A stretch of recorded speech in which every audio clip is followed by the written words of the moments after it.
अस्सलाम वालेकुम मुंहिंजा यूट्यूब साथियों, उम्मीद तव्हां ख़ुशि ऐं बाश हूंदो। साथियों, अॼु ॿ किताब, अॼु 13 अप्रैल आहे। 13 अप्रैल ते छा थियो, ॿ वाक़िया थिया आहिनि बरे सगीर में, सो उहे बि तव्हां ॾाढो शेयर कंदुसि। ऐं हीअ ॿ किताब आहिनि भतानी राज में, हिकिड़ियूं ॿ शयूं आहिनि जिते सिंधियुनि मज़ामत कई, उते पंजाब में तरक़ी थी।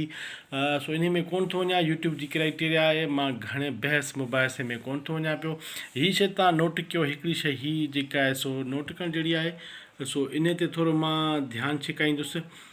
सो इहो नक्शो ॾिसो, हीउ पाकिस्तान जो नक्शो आहे ऐं लेखक पाण नसीर मेमन पुराणो लेखक आहे।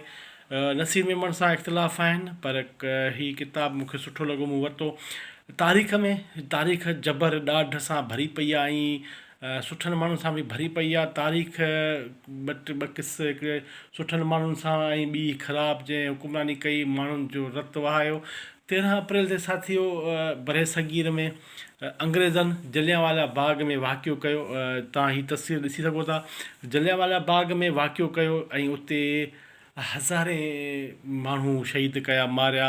हिकिड़ो अॼु 13 अप्रैल हिकिड़ो तमामु ॾुखाईंदड़ वाक़ियो।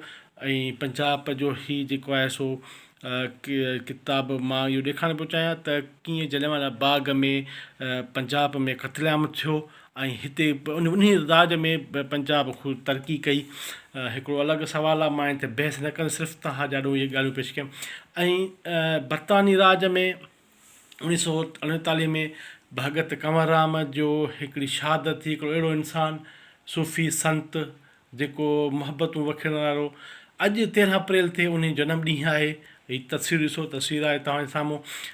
भगत कंवरराम सिंध जो नाले अलख जे ॿेड़ो तार मुंहिंजो, ज़बरदस्त इंसानु, संत माण्हू, पंहिंजी मुहबत, पंहिंजो प्यारु वंडण वारो। उन जी अॼु बर्थडे आहे, उन जो जनमु ॾींहुं आहे। हिते वीडियो ॾिसो था पिया, फ़ोटो तव्हां ॾिसो था पिया। ऐं जेको आहे सो उन खे बि 1939 में रुक स्टेशन ते शहीद कयो वियो। हिकिड़े भले इंसान खे, भले माण्हूअ खे, जंहिं पंहिंजो कंहिंसां बि ॾियणु वठणु कोन हुयो, पर तारीख़ में जबर आहिनि जंहिंखे यादि कयो। ऐं हीअ हिकिड़े पासे सिंधियुनि जी मज़ामत आहे, ॿिए तरफ़े बरतानी राज में पंजाब जी तरक़ी आहे।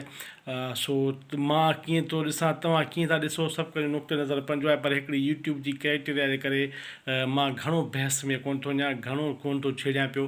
तंहिं करे सम्झण वारा सम्झी वञो, दुनिया जा राज़ दुनिया खे सम्झो था पिया ऐं हीअ बि सम्झो। अचो त किताब जो तारीफ़ करायूं, वधीक बहस में कोन था वञूं। हीअ आहे बरतानी राज जे ख़िलाफ़ु सिंध। हिकिड़ो अर्ज़ु कयां, वीडियो जो आगाज़ करण अॻु में चैनल खे सब्सक्राइब, वीडियो खे लाइक, कमेंट ऐं ॿियनि सोशल प्लेटफॉर्म ते वंड कंदा त वॾा वड़। हीअ किताबु आहे बरतानी राज जे ख़िलाफ़ु सिंधियुनि जी मज़ामत, प्रेम मोतीराम तनवानी ऐं दीपक रामचंदानी जो लिखियलु आहे। ऐं तरतीब ऐं तर्जुमो रमज़ान बुड़े साहब ॾिनो आहे। हीअ थोरो अली आकाश जा ॿ लफ़्ज़ अगरि बर्दाश्त कयो त पढ़ी वठां। हीअ अनोखो किताबु आहे, किताबु न आहे, असांजी मनपसंदि आईंदो आहे मन में। हिन में असीं पसी सघंदासीं उहे मंज़र जेके असीं ॾिसणु घुरंदासीं पंहिंजे वतन वासी वास्ते। सिंध असां पसंदि आहे, सिंध सुखी आहे, पाण भरी आहे, वसीलनि सां मालामाल आहे, रुॻो ख़ुशहाल न आहे पर मुतहरिक बि आहे। हाल ऐं हालतुनि खां वाक़ुफ़ु पिणु पंहिंजी रिस्पॉन्स लेवल में बि शानाइती जी ऐं शानाइती ऐं जी उपार आहे।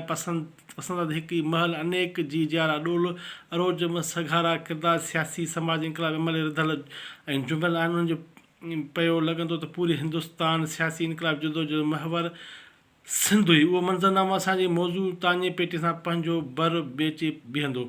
जे असीं मामले में हालत मारूदी या ज़मीनी छंछाण ॾांहुं लड़ियांदासीं त हिन आरसी ॿियो मंज़रनामो पसंदि लाइ मिली सघंदो। ईअं असीं सोचणु लॻंदासीं त सिंध एतिरी सुखी हुई, पाण भरी वसीलनि जी मालामाल हुई, मुतहरिक हालतुनि जी दराग खंड हुई। इन में एतिरा झूझार ऐं जानसार मौजूदु आहे, पोइ एॾो की हिन सभिनी पासनि खे तव्हां नेबल ऐं आवाई हालतुनि खे कीअं रसे। ईअं ई सोचींदे असांखे उहो खड़तेल पले पवंदो त जॾहिं नसीबु ऐं नसीबु चिटोजे, जॾहिं आदर्श जे ॾिसां रस्तो हुजे त पोइ सुखी माण्हू भरी वसीलनि सां मालामाल मुतहरिक ऐं सरफ़रोशी जज़्बनि टमटा धरती न रुॻो पंहिंजी क़ौमी सुञाण विञाए सघे थी, पर इन सां गॾु ग़ुलामी जी इन कारे खॾे मुंझी किरी सघे थी, जिते निकिरी बि सतत निवार थियण लाइ मुंहिंजा घणो त सदियुनि ताईं जतन करणा पवंदा। रमज़ान बुड़े जो हीउ किताबु तर्जुमो असां हिकु आज़मूदे विझी छॾियो आहे। असांजे दिलि दिमाग़ खे वेड़े छॾियो आहे, सम्झ में नथो अचे त असीं पंहिंजे ई पाण भरियल मुतरक अॾोल झूंझार किरदार सां प्यारु कयूं या कंहिं पंहिंजे इन अॼोके नसफ़ल ऐं अहंजन भरे हालतुनि जो ज़िम्मेवार करार ॾियूं। अलिया काइदा लफ़्ज़ तव्हां पढ़िया ऐं हीअ किताबु तारीख़ पढ़णु चाहे त हिन इदारे खे कॉल करे घुराए सघो था। उमेद तव्हांखे अधु क़ीमत ते ॾींदो, न त कंट्रीब्यूशन ऑफ सिंध इन फ्रीडम मूवमेंट ऑफ इंडिया। हीअ तर्जुमो अर्पे थो हिकु वॾे इंसानु जंहिंखे दुनिया दौरंगी जे लाहण चाढ़ण भले मत परोड़ हुई, जंहिंमें अंदरि हिकु मासूम ॿारु रहंदो। उहो लेखको खेसि तर्जुमे करण जो ॾांहुं सिंधियत में झोली में केतिरा अमल मोती विधाई। साईं वलीराम वल्लभ, ट्रिब्यूट टू साईं सलाम साईं वलीराम वल्लभ। साथियो, हीअ जेके आहिनि सो जंहिं मज़ामत कई राजा पोर्स खां शुरू थिए थो, राजा सांबस, महाराजा ॾहर, महाराणी लाडली ऐं राजा ॾहर जूं धीअरूं, सदोरी सिंध जी पदमणी, नादर शाह खां आज़ादी, देवान गदूमल, दीवान कोड़मल, चंदनमल खलनाणी, सिंध सभा, साधू हीरानंद, नाऊमल, होचंद भोजवाणी, आज़ादी जी वेड़, इंटरनेशनल कांग्रेस सिंध, पहिरीं इलाइक़ी कांग्रेस गजाणी, तोलाराम मंघाराम बालाणी, अज़ीज़, स्वदेसी तहरीक, स्वदेसी तालीम, अखिल भारतीय कांग्रेस मेड़ाको, कोमा घातो मारो जहाज़ केस, कोमा घातो मारो जहाज़ केस। हाणे इहो पढ़ंदासीं। ऐं हीअ जेके सो अगरि मां आज़ाद हिंद सरकार मक़ाम हुकूमत लाइ हिंदू सिंध मंझि अमृतसर ॾांहुं ट्रेन हिंदुस्तान ख़ाली करियो। हाणे हीअ टॉपिक्स आहिनि जंहिंमें नवाब शाह जा नौजवान, हरि कृष्ण स्वामी लीलाशाह, शहीद भगत गौराम भगत ऐं वियर हासराम पनवाणी, आज़ाद हिंद फ़ौज ऐं सिंधी रियासती चूंडूं। हीअ साथियो जेकर मां हीअ टॉपिक जेके आहिनि पढ़ंदुसि त वॾी वीडियो थी वेंदी। हाणे तव्हां ॼाणो हीअ हिंदुस्तान ख़ाली करियो ऐं सिंधी औरतूं, हीअ किताबु ॾाढो शानदार आहे, ज़बरदस्त आहे। पंहिंजे पारां ॿ लफ़्ज़ चए थो, क़ौमुनि जो सरमायो संदन जाग्राफ़ी हदूं ॿोली सखावत हूंदो आहे, पर उहे गैर क़ौमूं पंहिंजे वतन सुरमनि ते बि ओतिरो ई फ़ख़्रु कंदियूं आहिनि, जिन जे सरमाए खे बचाइणु वधाइण ऐं महसूसु करणु पंहिंजे सदर पालजगत अहिड़ी सुरमियूं सुरमा ज़िंदा हुकूमनि हक़ीक़ी सरमाए थींदा आहिनि। उन्हनि तारीख़ सदाईं ऊचे ॻाट रहंदा आहिनि। प्यारे अबू भली पंहिंजे किन दोस्तनि सां मिली करे बुक नाले हिकु व्हाट्सअप ग्रुप ठाहियो, इन ग्रुप में किताब नायाब किताब विझिया वेंदा आहिनि। ईअं हीअ किताब बि वंडियो। सो साथियो, हीअ किताबु ॾाढो तारीख़ी किताबु आहे, बर्तमानी राज ख़िलाफ़ु सिंधियुनि जी मज़ामत। के दोस्त हूंदा किताब को ख़ासि न आहे, पर पाण पढ़ी पोइ राय ॾींदासीं त किताब में केतिरो घटि आहे, केतिरो भलो आहे। वठणु चाहियो, पढ़णु चाहियो, ॾस पंधु ॾेई छॾियो आहे, वधीक राज जा राणा आहे। ऐं हीअ आहे बर्तमानी राज में पंजाब जी तरक़ी। बर्तानी राज में सिंधियुनि जी मज़ामत, बर्तमानी राज में पंजाब जी तरक़ी। नसीम मेमन जो किताबु आहे, केतिरो भलो आहे, पाण पढ़ियो कोन्हे, लॿाड़ कोन हणंदासीं, पढ़ी पोइ वधीक राय रखबी। फ़िलहालु तारीफ़ नसीम मेमन जो शुमार सिंधी ताईं अहम सभ खां वधीक पढ़ियो वेंदड़ लेखक ई थिए थो। संदन लेख जी सियासत बि थोरी समाज अंदरि हमेशह बहस जो मौज़ू रहनि था, न रुॻो एतिरो पर संदन सियासी अदबी ऐं जेको आहे सो लिटरेचर में सियासी पार्टी समाज अंदरि रथाबंदी पार्टी जो रहनुमाई फरमाए करे रहियो आहे। नसीम मेमन बुधाए थो, हिकु समाजी तरक़ी शोबे माहिर आहे, जंहिंखे हिन शोबे ॿिनि ॾहाकनि खां वधीक तजुर्बो। उहो हिकु मुहक़िक़ लेख ऐं तज़िया निगार पिणु आहे, जेको सिंधी अंग्रेज़ी ख़बर बाक़ाइदा लिखंदो रहे थो, मुख़्तलिफ़ क़ौमुनि ते फोरमनि ते ॻाल्हाए थो। आलमी bank, Asian disaster preparation centre, Engro corporation, standing participatory organisation, SPO, leadership for environment and development Pakistan ऐं WWF पाकिस्तान समेत नामवार इदारे में घणो ई हलो था। ठीकु आहे, इहो तारीफ़ थी वियो। Naseem Memon green finance committee member पिणु रहियो। ठीकु आहे, दा ही तुंहिंजो तारीफ़ नसीम मेमन। अमजद अली ॾेथो साहब कयो आहे। ऐं अंदरि किताब में छा आहे उहो पाण परोड़नि जी कोशिशि कंदासीं। हीअ तारीख़ी किताबु आहे ऐं केतिरो भलो आहे, पाण पिण जो सिर्फ़ु टाइटल ऐं कुझु ॿ हिसा पढ़िया आहिनि। हीअ इदारो तव्हांखे मोकिले ॾींदो, कॉल करे घुराए सघो था, घर वेठे तव्हांखे मोकिले बि ॾींदो ऐं वेझे कंहिं वॾे शहर में बि बाआसानी सां मिली थो वञे, एॾो मुश्किल कोन्हे। सो हीअ किताब बि साथी जेको आहे सो थोरो महांगो आहे, पनो त खणी पंहिंजी जॻह ते, पर हाणे हीअ अर्पणा आहे, ॾाढी सुठी अर्पणा आहे, मूंखे ॾाढी वणी। अर्पिया थो सिंध जे उन समूरनि ईमानदार सियासी वर्करनि जिन सिंधी अवाम सां अञा जी जोत जलाइण लाइ पंहिंजे रत सत सां ॾिया ॿारिया, जिन जे सोजरे सां असां कुझु ॾिसण जहिड़ा थियासीं। नसीम मेमन साहब अर्पणा भली की त अगरि पाण बेड़ा हुजो। साथियो, इहा डॉक्टर आफ्ताब बड़ो आहे, ईअं ई उन बि सुठो लिखियो आहे मुहाग। ऐं फज़ुल्ला कोश साहब बि माना 40-30 पेज खनि उन जेको मुहाग आहे।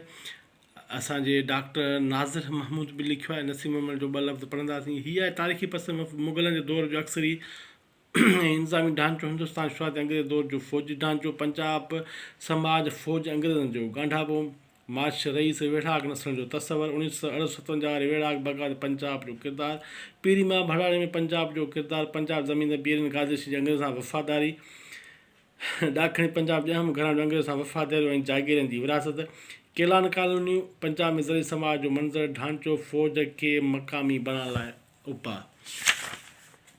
इदारे पारां इहो त वॾो आहे ऐं हीअ 52 सुफ़्हनि ते 46 सुफ़्हनि ते हिन जो पंहिंजो आहे। बाक़ी असां नसीर मेमण छा थो चए पंहिंजे पंजाब जी ताक़त जो तारीख़ी पसंदि, तारीख़ी पढ़ण जा सम्झण उनखे ज़रूरी न हूंदो त जीअं अॻे पंहिंजी माज़ी पर ॼाण मिले। तारीख़ पढ़णु उन करे बि ज़रूरी आहे जो असांखे हाल खे सम्झणु मददगार साबित थींदी। तारीख़ में डिघे अरसे ताईं तसवुर में वहंदड़ वाक़िया हक़ीक़ूं कंहिं न कंहिं शिकिल में माज़ी सां ॻंढा पियल हूंदियूं आहिनि। पाकिस्तान में पंजाब जे सियासी इंतिज़ामिया अस्करी तौरु सगार हुजण जे पुठियां बि बर्तानी दौर जूं हक़ीक़तूं आहिनि, जिन खे ॼाणण ऐं सम्झण खां सवाइ ॿियो के पाकिस्तान जी सियासत खे सम्झण न सघियो। हीअ किताबु उन मक़सद सां ज़हन में रखंदे लिखियो वियो आहे। हिन किताबु लिखण लाइ केतिरे अहम किताब रिसर्च जर्नल जी मदद वरिती आहे। हीअ किताबु पढ़ण वारे खे उहा हक़ीक़त सम्झण जी सवलाई थींदी त अंग्रेज़ दौर में पंजाब जे मुख्य धारा जो हिसो बणियो, जंहिं अक्सर इंतिज़ामिया ऐं सियासी माण्हू पंजाब खे बर्तानी बैठकी राज जे सघ जो महवर बणा। साथियो, हीअ कुझु लफ़्ज़ जेके तव्हांजा ॾियूं, पर किताबु सॼो पढ़णु जहिड़ो आहे, ॾाढी ज़बरदस्त शइ आहे मुंहिंजी नज़र में। ज़रूरी थोरी आहे त मूंखे हर म्यूज़िक सुठी शइ मूंखे जेका वणे थी उहा तव्हांखे बि वणे। वधीक तव्हां राज जा रहणा। हीअ ॿई किताब हिन शइ जो थोरो माना ध्यानु मां तव्हांखे बार बार चिकाईंदो पियो। किताब ॿई वठणु चाहियो, पढ़णु चाहियो, ॾस पंथ ॾेई छॾियो आहे। बरतानी राज ख़िलाफ़ु सिंधियुनि जी मज़ामत, बरतानी राज में पंजाब जी तरक़ी, ॿई किताब तव्हांजे साम्हूं आहिनि। वठणु चाहियो, पढ़णु चाहियो त थी 10 पंथ ॾेई छॾियो। ऐं वेंदे वेंदे वीडियो खे लाइक, चैनल खे सब्सक्राइब ऐं ॿियनि सोशल मीडिया वंड कंदा त वॾा वड़ कुर्ब साथियो। Thank U.